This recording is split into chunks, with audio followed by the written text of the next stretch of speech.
আমিরে জামাত যে কথাটা বলেছেন সম্প্রতি এটাকে ভুল ব্যাখ্যা দেওয়া হয়েছে, এটাকে ভুলভাবে অপপ্রচার করা হয়েছে।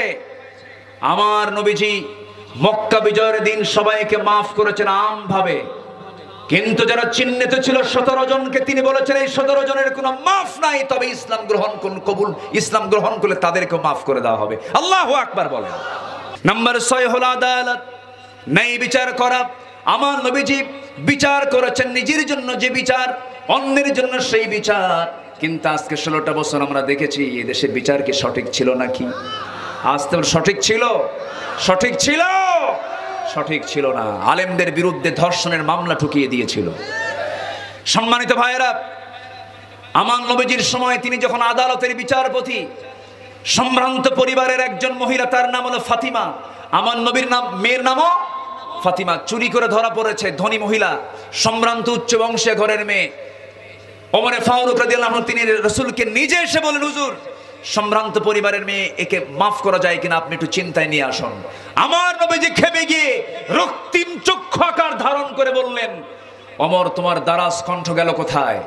আজকে এই ফাতিমা চুরি না করে যদি আমার কলিজার টুকরা মেয়ে ফাতিমা বিনতে মুহাম্মদ চুরি করে ধরা পড়তো, সবার চোখের সামনে আমি রাসূল নিজে হাত কেটে তার বাস্তবায়ন করে দিতাম।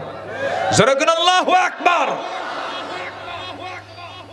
কুনু কাওয়ামিনা লিল্লাহি শুহাদা বিল কিসত, তোমরা সঠিক বিচার করো। আকিমুল ওয়াজনা বিল কিসতি ওয়া লা তুখসিরুল মিজান। নাম্বার 7 হলো তওবা, ক্ষমা প্রার্থনা। নাম্বার 8 হলো দয়া, সহানুভূতি, রহমা। খুযিল আফ ওয়া আমরু বিল মা'রুফ ওয়া আরিদ আনিল জাহিলিন। নাম্বার 9 হলো নম্রতা। ইমানদার মেজাজি হয় না নম্র হয়? আজ থেকে মেজাজি হয় না নম্র হয়? আমরা কি প্রতিশোধ নেই না ক্ষমা করি? আমিরে জামাত যে কথাটা বলেছেন সম্প্রতি এটাকে ভুল ব্যাখ্যা দেওয়া হয়েছে, এটাকে ভুলভাবে অপপ্রচার করা হয়েছে। আমার নবীজি মক্কা বিজয়ের দিন সবাইকে মাফ করেছেন আমভাবে, কিন্তু যারা চিহ্নিত ছিল 17 জনকে তিনি বলেছেন এই 17 জনের কোনো মাফ নাই, তবে ইসলাম গ্রহণ করুন, কবুল ইসলাম গ্রহণ করলে তাদেরকে মাফ করে দেওয়া হবে। আল্লাহু আকবার বলেন। তাহলে আমার নবীর চরিত্র ছিল, আদর্শ ছিল কি? প্রতিশোধ নেওয়া না ক্ষমা করা। আপনি প্রতিশোধ নেবেন, মজা পাবেন কিছুক্ষণ, ক্ষমা করবে না, মজা পাবেন আজীবন। আল্লাহু আকবার বলেন। সম্মানিত ভাইয়েরা, নম্রতা। 10 হচ্ছে কৃতজ্ঞতা। কৃতজ্ঞ যে ব্যক্তি কৃতজ্ঞ নয় সে ব্যক্তি ইমানদার হতে পারে না। নাম্বার 11 হলো সাহসিকতা। পৃথিবীর সবচেয়ে সাহসী মানুষ ছিলেন মুহাম্মদ সাল্লাল্লাহু। তাকিয়ে দেখেন বদরের দিকে, 313 কোথায়, 1000 কোথায়। সাহস আছে না নাই? আছে না নাই? আচ্ছা, নাম্বার 12 হলো নেক কাজের আদেশ দেওয়া, সৎ কাজের বাধা দেওয়া। নাম্বার 13 হলো বিশ্বাসযোগ্যতা। বিশ্বাসযোগ্য হওয়ার দরকার আছে না নাই বলেন? আছে, বিশ্বাসী হতে হবে।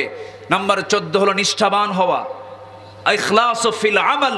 নাম্বার 15 হলো সহনশীলতা। ধৈর্য তো আছে এবং সহনশীল হতে হবে, অত্যন্ত ডিপ্লোম্যাটিক চিন্তা মাথায় নিয়ে চলতে হবে। এই 15টি গুণ ছিল বিশ্বনবীর জীবনের সবচেয়ে বড় বড় গুণ। আল্লাহ তাআলা সেই গুণগুলো আমাদের অর্জন করার তৌফিক দান করুন।